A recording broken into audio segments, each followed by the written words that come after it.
ہر شخص کو موت کا مزہ چکھنا ہے اور تم کو قیامت کے دن تمہارے اعمال کا پورا پورا بدلہ دیا جائے گا۔ تو جو شخص دوزخ سے دور رکھا گیا اور بہشت میں داخل کیا گیا وہ مراد کو پہنچ گیا۔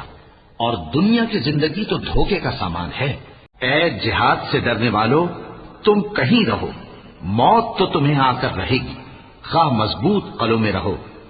اور ان لوگوں کو اگر کوئی فائدہ پہنچتا ہے تو کہتے ہیں یہ اللہ کی طرف سے ہے، اور اگر کوئی مصیبت پہنچتی ہے تو اے پیغمبر تم سے کہتے ہیں کہ یہ آپ کی وجہ سے ہمیں پہنچی ہے۔ کہہ دو کہ رنج و راحت سب اللہ ہی کی طرف سے ہے۔ ان لوگوں کو کیا ہو گیا ہے کہ بات بھی نہیں سمجھ سکتے؟ جو لوگ اپنی جانوں پر ظلم کرتے ہیں، جب فرشتے ان کی جان قبض کرنے لگتے ہیں تو ان سے پوچھتے ہیں کہ تم کس حال میں تھے؟ وہ کہتے ہیں کہ ہم ملک میں عاجز و ناتواں تھے۔ فرشتے کہتے ہیں کیا اللہ کا ملک فراخ نہیں تھا کہ تم اس میں ہجرت کر جاتے؟ بس ایسے لوگوں کا ٹھکانہ دوزخ ہے اور وہ بری جگہ ہے لوٹنے کی۔ اور وہی تو ہے جو رات کو سونے کی حالت میں تمہاری روح قبض کر لیتا ہے اور جو کچھ تم دن میں کرتے ہو اس سے خبر رکھتا ہے، پھر تمہیں دن کو اٹھا دیتا ہے تاکہ یہی سلسلہ جاری رکھ کر زندگی کی مدت معین پوری کر دی جائے۔ پھر تم سب کو اسی کی طرف لوٹ کر جانا ہے۔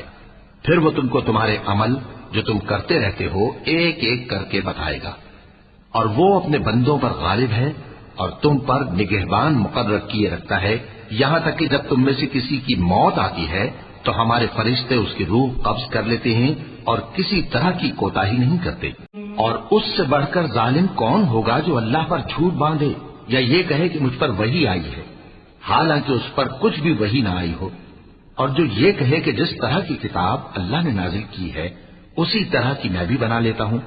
اور کاش تم ان ظالم یعنی مشرک لوگوں کو اس وقت دیکھو جب موت کی سختیوں میں مبتلا ہوں اور فرشتے ان کی طرف ہاتھ بڑھا رہے ہوں کہ نکالو اپنی جانیں، آج تم کو ذلت کے عذاب کی سزا دی جائے گی اس لیے کہ تم اللہ پر جھوٹ بولا کرتے تھے اور اس کی آیتوں سے سرکشی کرتے تھے۔ اور جو مال ہم نے تم کو دیا ہے اس میں سے اس وقت سے پیشتر خرچ کر لو کہ تم میں سے کسی کی موت آ جائے تو اس وقت کہنے لگے کہ اے میرے پروردگار، تو نے مجھے تھوڑی سی اور مہلت کیوں نہ دی تاکہ میں خیرات کر لیتا اور نیک لوگوں میں داخل ہو جاتا۔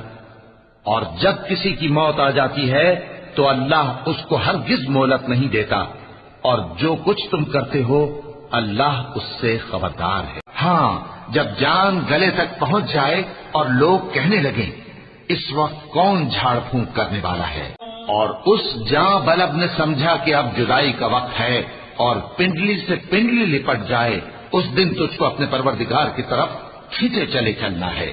پھر ایسے مغرور نے نہ تو پیغمبر صلی اللہ علیہ وآلہ وسلم کو سچا جانا اور نہ نماز پڑھی، لیکن جھٹلایا اور منہ پھیر لیا۔